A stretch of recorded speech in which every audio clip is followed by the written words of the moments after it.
rare visit to Happy Valley this weekend for a 10-race program at the City Circuit. The Hong Kong Country Club Challenge Cup is our feature race. Very warm welcome to Racing to Win. I'm Andrew Lejeune, joined here in the studio by Paul Lally and Brett Davis. And Brett, once a year, a day meeting at Valley is always a good one. It is, always generally around this time of the year as well, Andrew, of course, because we've got the winter grass going in at Sha Tin. Of course, next week we've got an all-weather program coming up at Sha Tin as well, so that allows the track, the grass to knit in there at Sha Tin, which means we get the meeting at Happy Valley.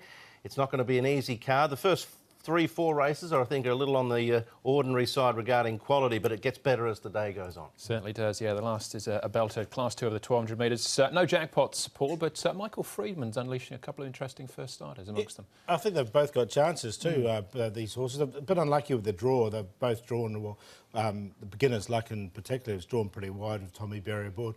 But overall, there's a couple of eye-catchers from their last starts, a couple of last start winners flown in there as well. Love Chung Wa's in there, Merigo Win all but one last time, so should be a good card. We've been spoiled a bit recently as well. Starlight's really making a name for himself, isn't he? He was really good midweek. Absolutely, yeah. He was given every conceivable chance, but really powered away for another strong win. As Paul mentioned, there are some interesting newcomers, and it's going to be interesting to see how a horse like Southern Legend gets on in the last, because he does hold a nomination for the internationals in the sprint. He's got a few points to find, so he's almost, you know, wanting to win this race to get those points he needs. Yeah, there's actually a couple on Sunday's programme that have entries for the big meeting in December. 10 races, though, to get through at Happy Valley on Sunday, and we go around on the A course. So back on the A course here from the C+3 midweek, but we kick things off with a Class 5 again over the 2200 metres. We've got 9 of them going round. Le Panache heads them, run up behind Amritsaria last time out. Telepatia, Sweet Bean, Dragon Batch are all coming out of that same race, as is Loyal Craftsman off the inside.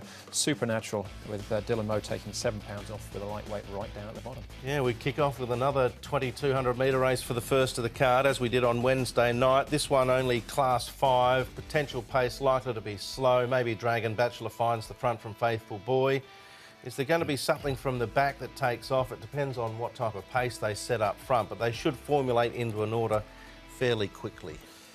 Yeah, only a small field, but Le Panache, he's looked like a real star in the making. Ran well last time, and you can see he's just really allowed to stretch out with National Ruler aboard. He'll take the takes over from Keith Young, so he'll take the mount on race day, and seems to get on nicely enough with the horse. Island Flyer, I thought, was going pretty well here. That's him in the yellow saddlecloth on the inside with Jolly Amber, who's running in a later race, but nice piece there as well from this horse, and Island Flyer, as he just stretches out and grabs the name.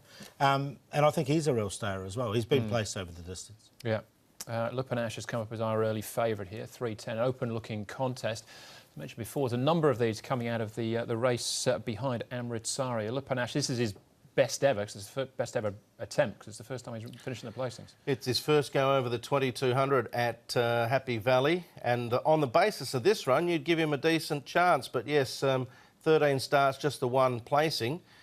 Maybe he's like a red wine, getting a bit better with age. He's only a 4-year-old, so look, the way he's come out of the pack and almost got to Amritsaria, you can see Sweet Bean running into third. You'd have to give him a chance. He's drawn okay. I'm going to give him a chance. I didn't mind the run of Telefacia there, and he's a much better horse at this course and distance. Yeah, I like him. I've got him on top as well, Le Panache. I just think the 2200 is really going to suit him as well. Yeah. All right, there's obviously a number of horses in behind him, but better off at the weights. Sweet Bean, since then, has been to the Valley. 1,800 metres on this occasion, Paul. Yeah, 2200 looks okay. The visor goes on him for the first time.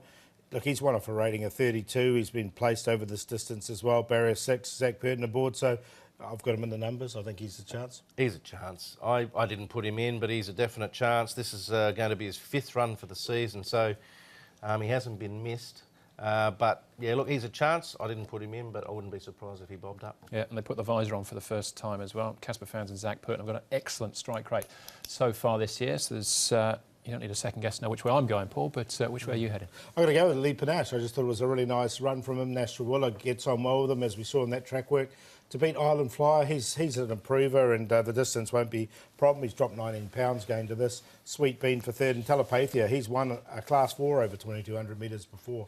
So 1-7-3-2, and I'll play the exotics in this.